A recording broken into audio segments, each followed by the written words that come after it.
You're listening to The Head Trash Show with me, Alexia Leachman, author of Clear Your Head Trash. Head Trash is the home to the head trash clearance method, which you can use to get rid of the fears, stresses and anxieties in your life. Every week I'll be sharing insights, stories and interviews to inspire you to clear your head trash so that you can find calmness, confidence and clarity in your life and work. To find out more about clearing head trash and creating a headspace, head over to clearyourheadtrash.com. And now for today's show. Hello and welcome back to the Head Trash Show. My name is Alexia Leachman. Thank you so much for joining me today. Now, on today's show, I want to talk about productivity and head trash and how your head trash can get in the way of your productivity and your ability to stay focused and not get distracted. Now, as I record this, I'm going to be tested on the very topic that I'm speaking about because I have a very aggressive fly landing on me every 2 seconds and it's driving me insane. It's very hot where I am and all the creepy crawlies and flying things are out in force. So do forgive me if you hear my arms flapping about my face as I try to get rid of this fly. Anyway, so when you think about your productivity, you're probably going to be thinking about work because that is when we try to be productive. And did you know that if you're really stressed or really anxious, that your productivity suffers? Now, you're probably thinking, yeah, of course I know that, Lex. Of course I know that. But did you realise that it can sap between 2 and 6 hours off your week? So if you've got a lot of stress or a lot of anxiety around your work, maybe the workplace setting is stressful, maybe the nature of your work is stressful, or maybe you've got anxieties and stresses outside of work. It doesn't really matter where that anxiety or stress is coming from. What matters is the impact that it's having on your productivity. And yeah, the research tells us that you could be losing between 2 and 6 hours a week from being stressed or anxious. Now that sounds a lot. It is a lot, isn't it? 2 hours, you're looking, it's a lot. It's a lot. It's nearly a working day. So it's something that we need to address. And if we want to be more productive, we need to take a closer look at this. So that's what I want to start doing today, is really sort of better understand the nature of head trash around productivity. But rather than looking at the anxiety, which I did last week, is really just looking at the productivity itself and our ability to stay focused. When you think about being productive, you're using your mind to do something. It's a very mental process. So the ability for your mind to stay on task and to stay focused is crucial to your ability to be productive. And so where anxiety and stress comes in is it kind of distracts the mind and is giving the mind something else to do. Now, when I talked about anxiety last week, and if you haven't listened to that podcast episode, then please do. I've had a therapist got in touch with me saying that episode was a masterclass in anxiety for her and helped her shift so much and understand why she's stuck where she is. So if you haven't listened to that, then do go back and listen to it. But yeah, if you are anxious, then it's going to be sapping your mental energy away from the task that you're trying to do. And that's why you're losing between 2 and 6 hours a week in your ability to get stuff done. But let me shift the focus back to you trying to get stuff done and what is actually going on here. So as I mentioned, you really need to stay focused on the task. So let's say you've given yourself something to do. You've given yourself an hour and a half to do something and you really want to get that done. You've given 90 minutes is enough time to get this task done. And that sounds fairly straightforward. And yet this is where we fall down, right? This is where most of us fall down. I know I do. So I'm not sitting on my high horse here going, oh, I've nailed the productivity thing. Absolutely not, because I'm as guilty as having head trash as everybody. But we struggle maybe to sit down and get the whole 90 minutes focused work done or sticking with that task until the very end because we get distracted, right? There's so many things that can distract us. Oh, let's check Facebook, let's check LinkedIn, let's check TikTok, let's check my phone. Oh, look, I've just had a message. Oh, and you've got all these other platforms that you might be getting alerts from, Slack or Trello or all of these things that are going on, emails landing in your inbox, people coming, ringing you, coming up to your desk if you're in an office environment. So many ways for you to get distracted, or if, in my world right now, flies trying to land on your face. So you think about what's going on, and it doesn't really matter, to be perfectly honest, what is causing the distraction. What's more important here is that your mind is up for being distracted. And I think that's a really important thing to kind of to notice and to highlight, because we often think it's the distractions that are the problem. But it could also be that your mind is primed to be distracted. Now, I really see this in my kids. I've got one daughter who just literally cannot stick with one task for longer than 5 minutes. I mean, she gets so easily distracted. Even in the mid-sentence, she ends up walking out the room. And you're like, my goodness, you can't even stick with me for a sentence. And the other one will have all sorts of stuff kicking off all around her, and she'll be so focused on the Lego or the drawing or whatever she's doing. And she'll be doing it for 2 hours and just in it completely. And it's really to do with emotional resilience and whether or not you've got the mental resilience, the mental fitness to not be distracted. Now, when you think about mental resilience or emotional resilience, and I always love thinking about branches and trees at times like this, being, people say being knocked off your perch. And if you're a bird sitting on a perch, on a branch, and somebody's trying to knock you off, can you get knocked off? Are you easily wobbled? Are you easily knocked off your perch? Are you easily destabilized? Or can you hold on? If the wind's blowing, times are tough, a storm is coming, difficult situations are happening all around you, can you still stand straight? Can you still stick to your perch? Or does the slightest breeze knock you off? And that's really about emotional resilience and mental fitness. And the same goes for productivity. This shows up in our ability to be productive. And we know that those people who are less anxious and less stressed are more productive. I mean, the data tells us that. I shared that with you at the beginning. So, when we are clearing our head trash and doing whatever it takes to improve our emotional resilience, what will happen as a side effect is it will build our mental fitness and we will become more productive. Which is to say, we will be less easily distracted if we're not, if we're trying to be focused on something, we will be able to stick with it more easily and we're less able to get distracted if that's what we want to do. Okay? So when I think about the mind and productivity, I often think about somebody also like having the shakes. If you think about somebody having the shakes, your hands are shaking so much that you even struggle to pick up a pen or, let alone use it. Now, if you imagine that your mind is trying to do this with a task, it's trying to pick up a task and do something with it, finish it, right? But it can't because it's shaking, it's flitting from one thing to another. So if you've got all these anxieties and stresses going on, it's juggling between, you're trying to get this report written, for example, but you're also thinking, oh my goodness, I didn't check the bank account, or I should have done, so my brother talked to me funny yesterday and I don't know what he meant. Oh, I don't know if I should go out wearing that outfit because I look a bit silly. You kind of, all these worries and stresses are kind of bouncing around in the background that you haven't resolved them, you care about them, they matter to you because of your fears and your anxieties. And you can't drop them, you can't put them down, you can't, they're not resolved in your mind, there's conflict. So you've got all that you're juggling in the background while trying to get this report done. So the ability, your ability to stick with the report or whatever it is that you're trying to do is going to be difficult because you kind of, on the one hand you're doing this thing and on the other hand you're juggling all these things that you haven't resolved yet. And so this is why that being productive is so hard when you have all these stresses and anxieties. Because it's just flitting between one place and another, it doesn't stop. And as it flits about and back again, this flitting kind of can very easily manifest from happening in the mind. So you can't even see it, really. You might not even be aware of it. You're just going to be sitting there thinking, why can't I focus? Why can I not get this introductory paragraph done? You might be kind of really thinking that you're just struggling to concentrate. But actually your mind is so preoccupied with other stuff that this is why you're struggling to concentrate. And then eventually some of this kind of flitting is going to show up in reality. So you'll pick up your phone, you'll go make a cup of tea, you'll go and feed the cat, you'll find other stuff to do that will reflect what is going on in your mind.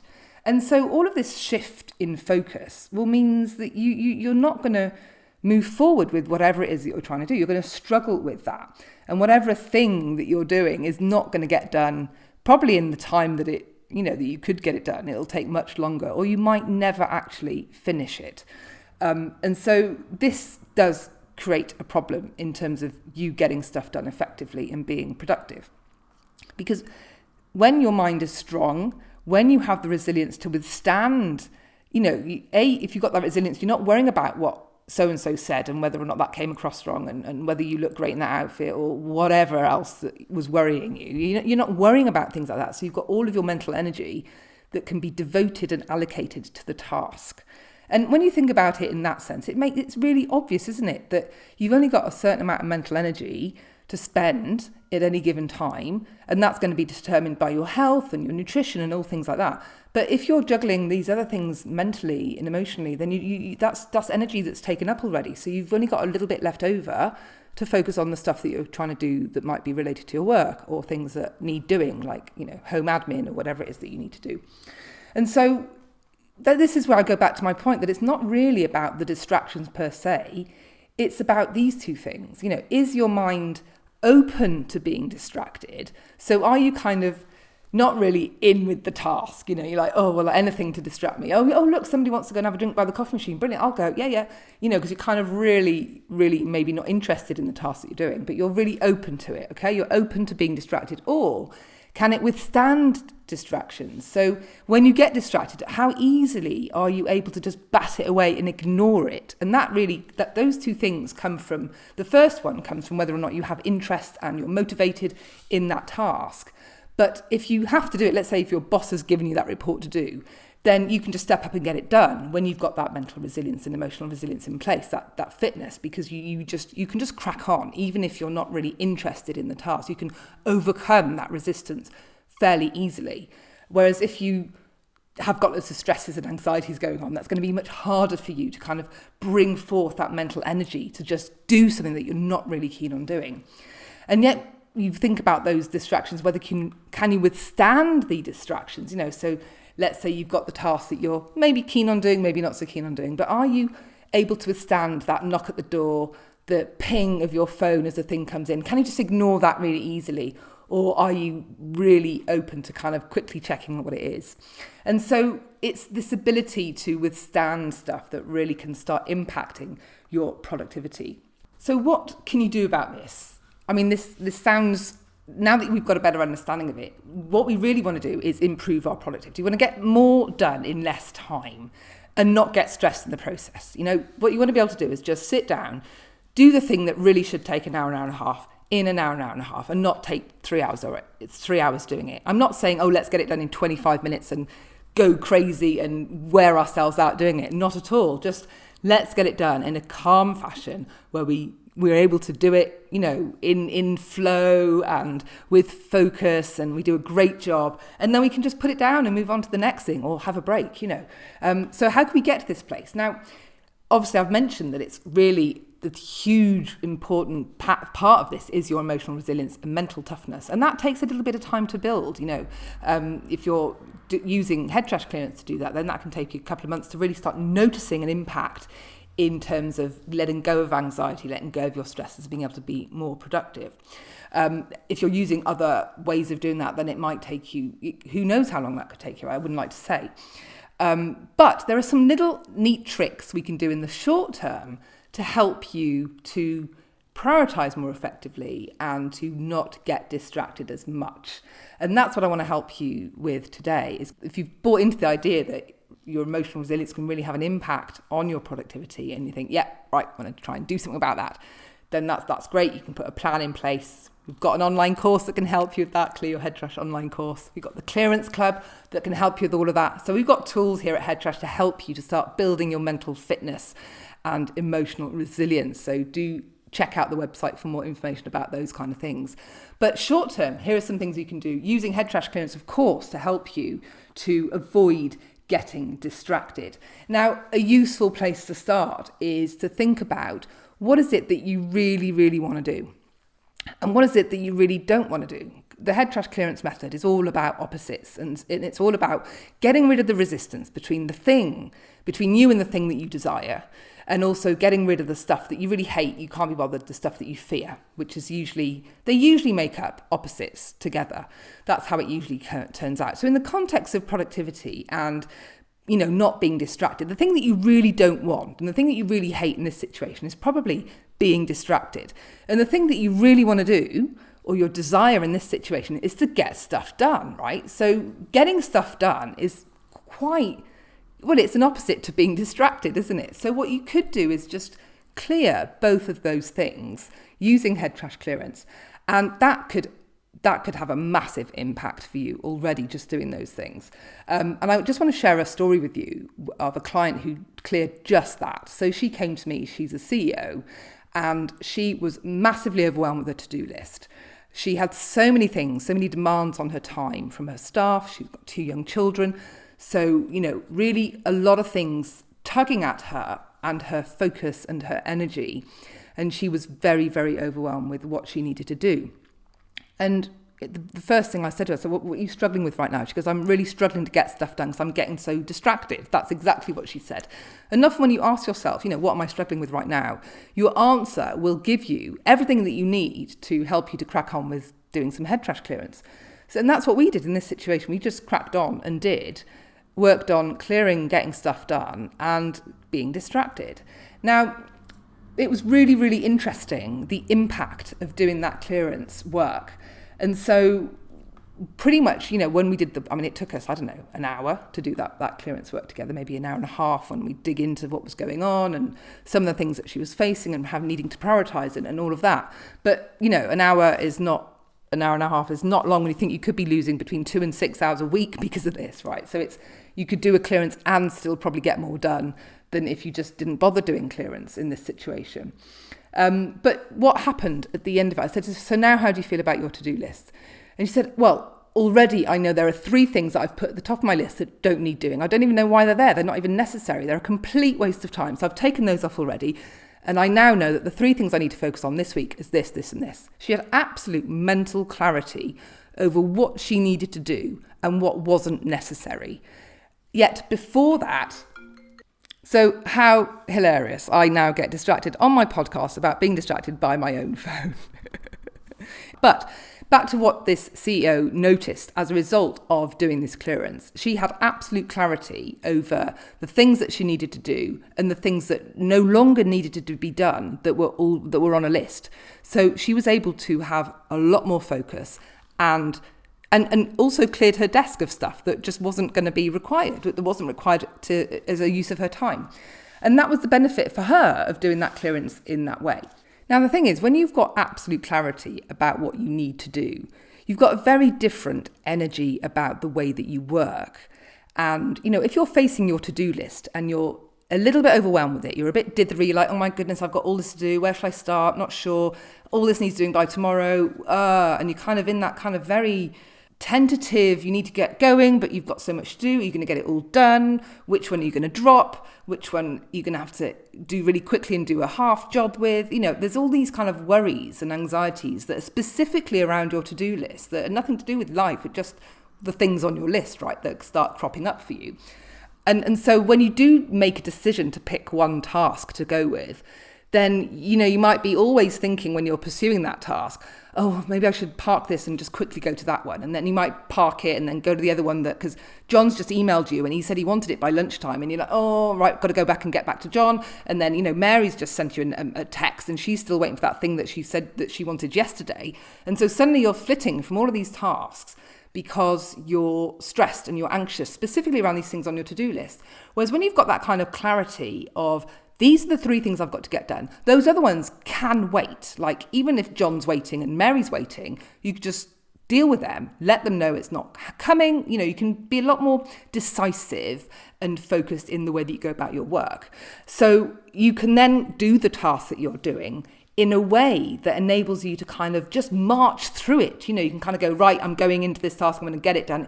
And it's a lot like when you're driving around a city where, on the one hand, you don't know where you are and you're a little bit lost. So you've got your sat nav on, you're kind of following the instructions. You're not really sure where the one-way streets are. Can I turn left here? Is that right? Am I going to be able to go straight on? This is a big junction. What's going on? So you're kind of driving maybe under the speed limit and a little bit tentative. And compare that to when you know where you're going and you can just, you might even drive a little bit above the speed limit, but you've got a very different energy about the way that you drive that journey. And the same goes for how you're doing your tasks when you've got this kind of clarity and focus about what you're doing, which means you're going to be able to get the task done probably a lot quicker, but also you're probably going to do a much better job because you're not going to be stopping halfway through and doing another one and juggling with all these other ideas in the back of your head. So now I just want you to think about what you wrestle with your times of productivity challenges, let's say. Is it that is the language that you're using to yourself, you don't want to get distracted and you want to get stuff done? Are there other words that come to mind for you? So you need to tune into that. What is it that you want?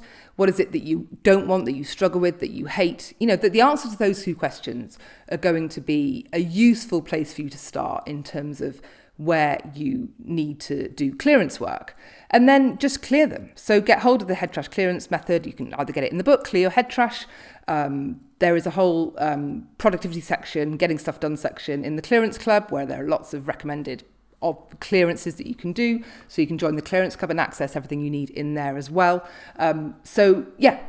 Just start doing the clearance work and notice the difference. And then obviously in tandem with that, or in the background, it's also worth, working on overall anxieties and stresses so that you're less up for being distracted in the first place and better able to withstand distractions. This productivity and head trash angle has got sort of quite a few angles to it because of how your mind and head trash affects your ability to be productive. There are several ways we can go there depending on what you're wrestling with. But if getting stuff done and getting distracted is something that you're struggling with, then I hope that today's episode has been helpful for you in trying to find a way forward. If you want help in being more productive in the workplace, or if you have your team, for example, that need to be more productive in the workplace and you want to get more out of them, or you think they're getting too easily distracted with the work that they've got, then do get in touch. We have got our workplace wellness programs to help you to improve the mental fitness and emotional resilience of your teams in the workplace. And of course, we do work for individuals as well. So if you are struggling on any of these things, anxiety or productivity or indeed anything else, then do get in touch with us at headtrash at clearyourheadtrash.com. I hope that today's episode's been useful and I'll see you again next time. Bye for now. Thanks for tuning in. You've just been listening to me, Alexia Leachman, here on The Head Trash Show. If you enjoyed the show or the book, Clear Your Head Trash, I'd really appreciate you leaving a review on iTunes or Amazon. Stay tuned for upcoming episodes for more insights, interviews and inspiration for clearing your head trash and reclaiming your headspace. Until next time, bye for now.